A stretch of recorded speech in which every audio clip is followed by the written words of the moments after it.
It's not all politics, guys. It's not all politics 24 hours a day, every day of the week. We're not live yet.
This is the weirdest thing in the world because according to my system, I'm not live at all.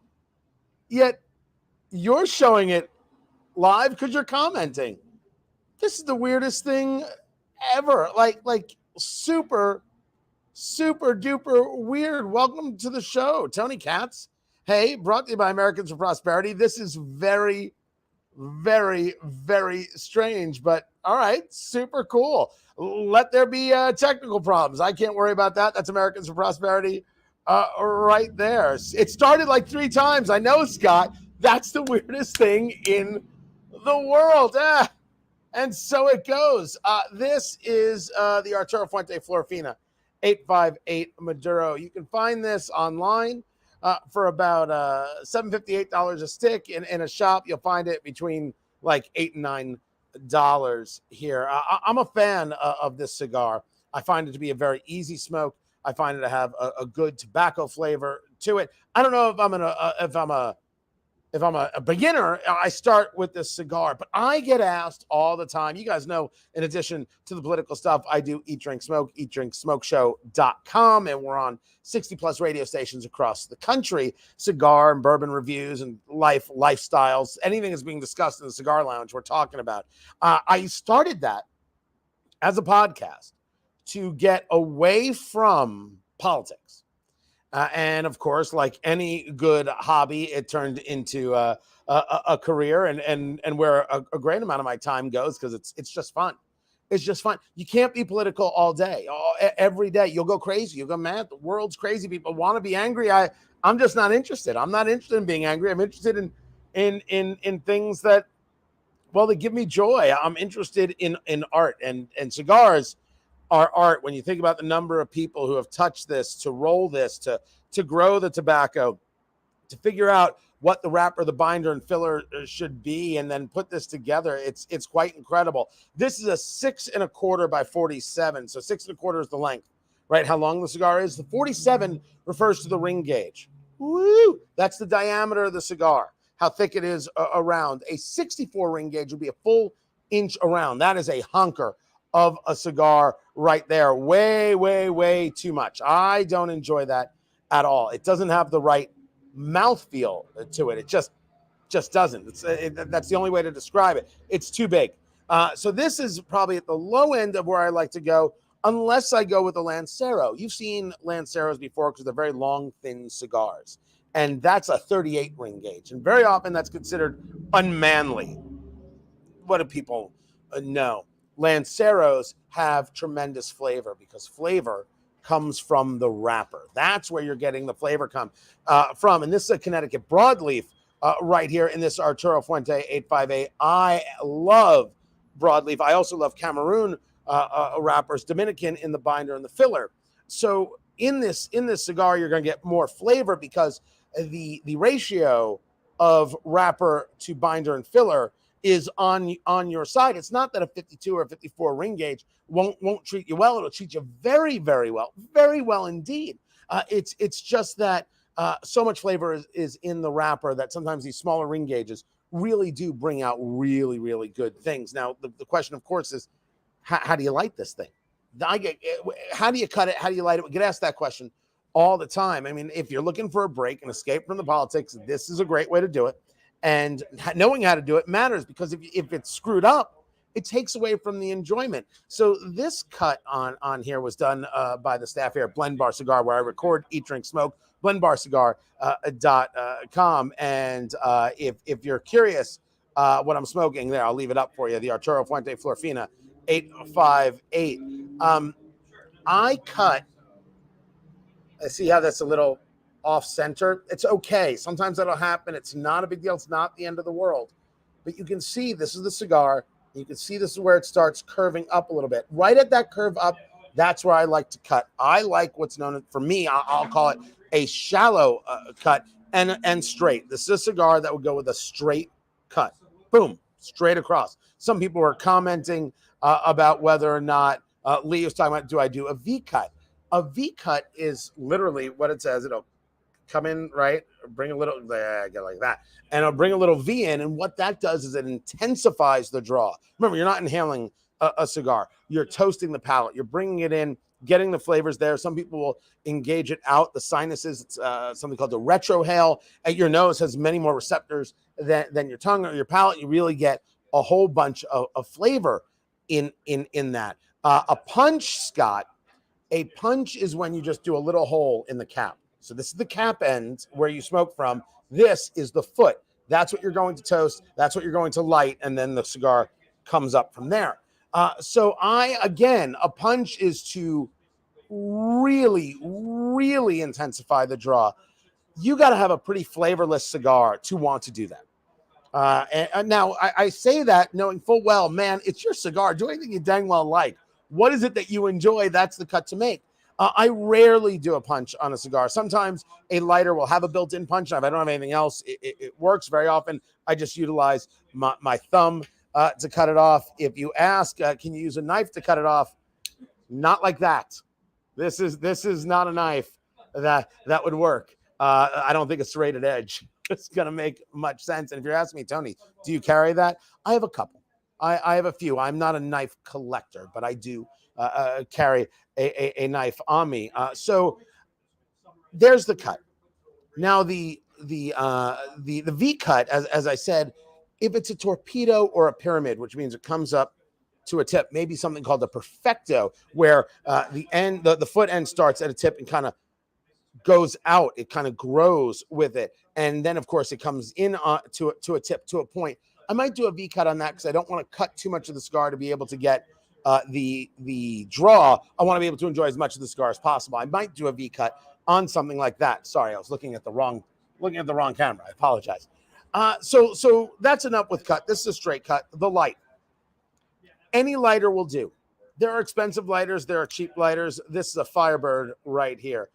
This lighter you can get at a supermarket for $9 or $10. This lighter is freaking indestructible. At least I found it. I mean, don't get me wrong. I'm not throwing it on the ground, but it's lighters are strange. Lighters are personality. And then lighters, of course, have purpose. What do you like? This is 3, right? So this has 3 flames coming to it. You can get a quad that's 4, or you can get sometimes just a single pinpoint one. Those work also as well, especially when you're trying to just hit those points on the cigar that you might need to just freshen up a little bit. I believe in really toasting a cigar, really getting the heat going on a cigar. Yes, Scott, a tri-torch right there. Yes, a tri-torch. Look at you helping me out. Thank goodness for Scott. So to toast it, some people will start like this. Heat rises. I'm not one of those people, right? I don't think you should do it like this, although of course you can. You can just start it just like that and be fine and good. I believe that what you should do is kind of tilt it down. I'm a believer that you tilt it down because heat rises. and you just start moving. You don't want to get it too in there, right? You just want to get it moving a little bit. And you're moving around in a circle. You're moving the cigar a little bit. You want to see it get red. You don't want to start burning the side of the leaf, the side of the wrapper. It's a ways that can give you a change in taste. So just there, you just want to start slowly, carefully, taking your time, moving it around and moving it through. And you'll see some areas are starting to turn white right there where the wrapper is around the edge. That's good. You'll also note that some of it's starting to burn away. Totally fine. Absolutely fine. You want to get the heat going on there. You want that heat to build up on there. And it's okay if it starts turning orange on you, right? It's showing that it's got the right heat on it. It's okay to do that, to take your time with it. Now, some people, you'll notice they do this. Move some air onto it. But if it's your cigar, you're lighting it for yourself, you're going to end up puffing it. So that's not necessary. You can do it, right? If it's a habit, but you don't have to do that, this thing right here, right? That's there. Couple puffs, and then back to your lighter.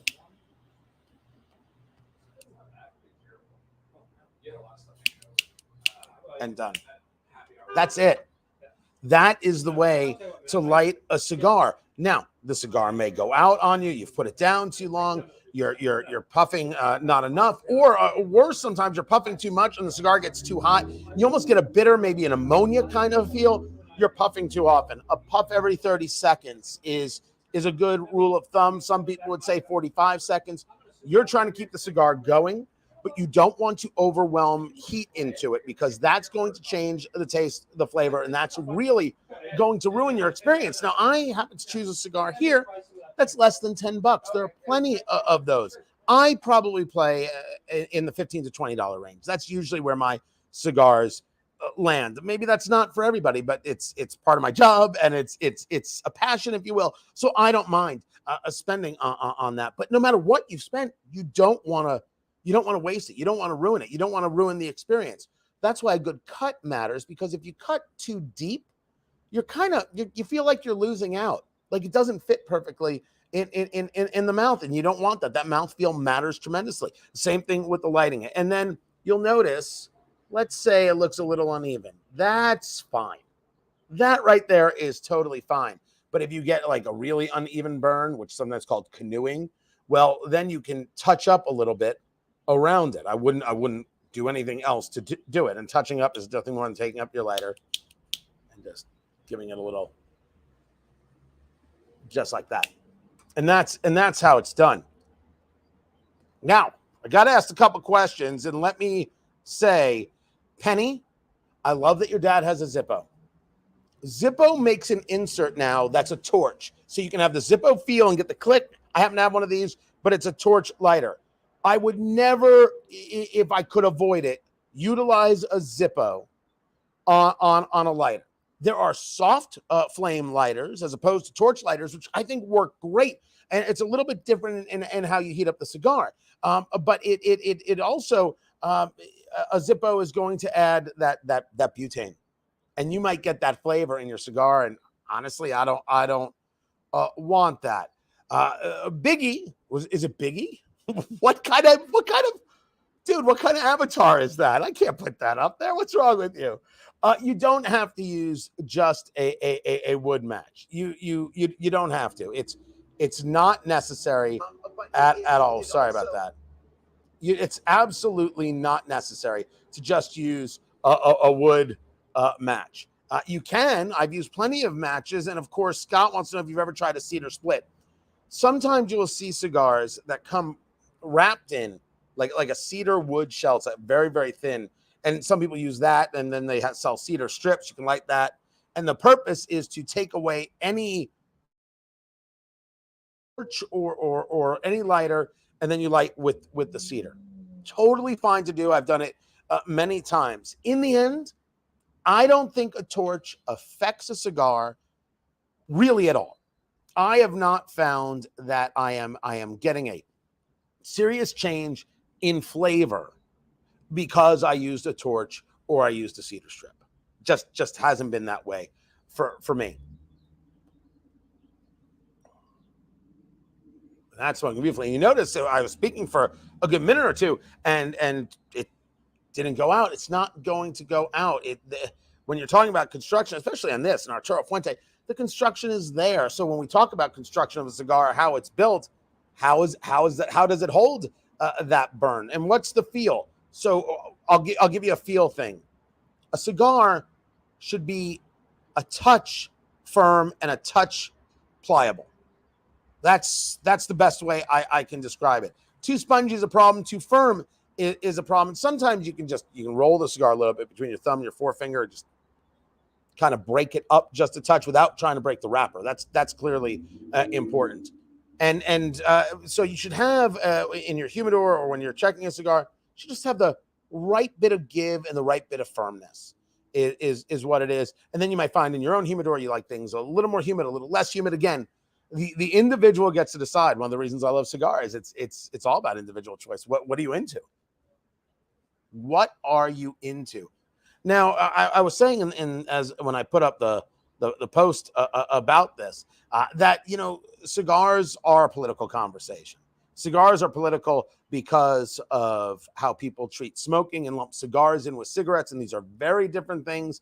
And there's been a lot of FDA lawsuits about this, where the FDA improperly tries to think of these things together. You have a lot of politicos who think all smoking is bad. Cigars are not cigarettes. There's FDA studies. There's medical studies. You're discussing a much different thing. You're not inhaling. So you're not talking about the cancer rates in any way, shape, or form. I think it's FDA studies that show 2 cigars a day with nil health effects compared to non-smoking at all. Much different than a cigarette. I'm not here to defend cigarettes whatsoever.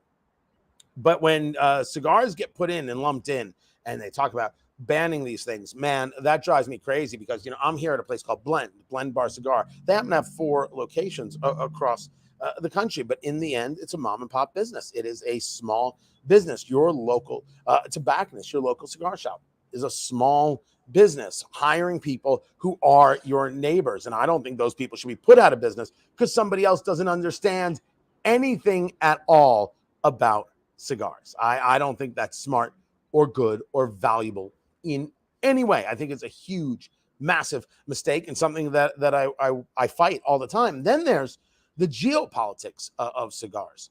So the cigar industry is having this very, very unique problem right now.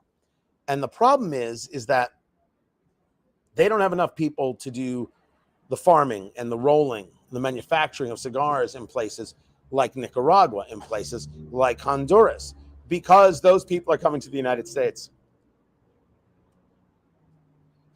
They're not staying, even though these are some of the best jobs that are available, and very, very stable jobs. They feel they can get a better life in the U.S., and they make the trek. So the geopolitics of border policy, of a lack of border policy, of those who believe in open borders, has a huge, huge effect on the cigar industry. Incredible effect on the cigar industry. And you might start seeing, over the course of 2023, you might start seeing that cigars become a little scarce in some styles of cigars.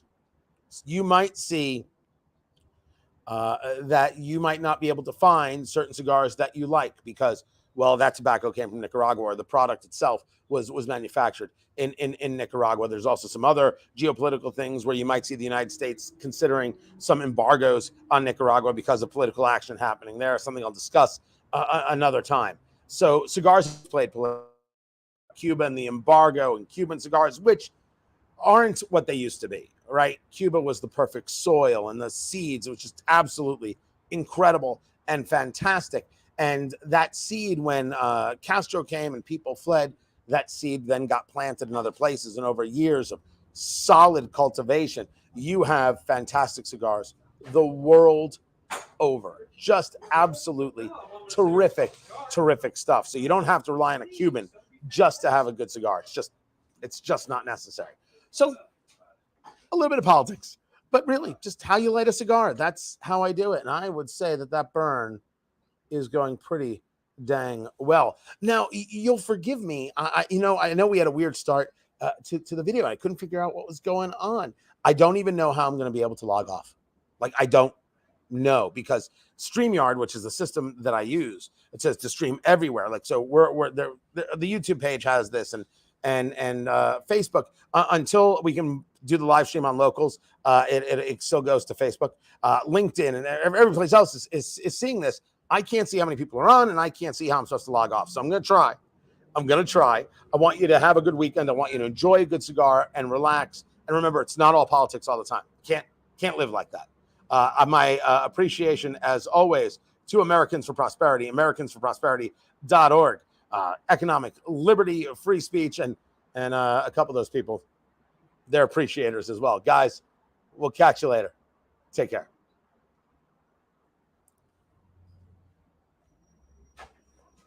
Yeah, I can't log off. We'll try this. Hey, thank you, my friend.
It just won't shut off.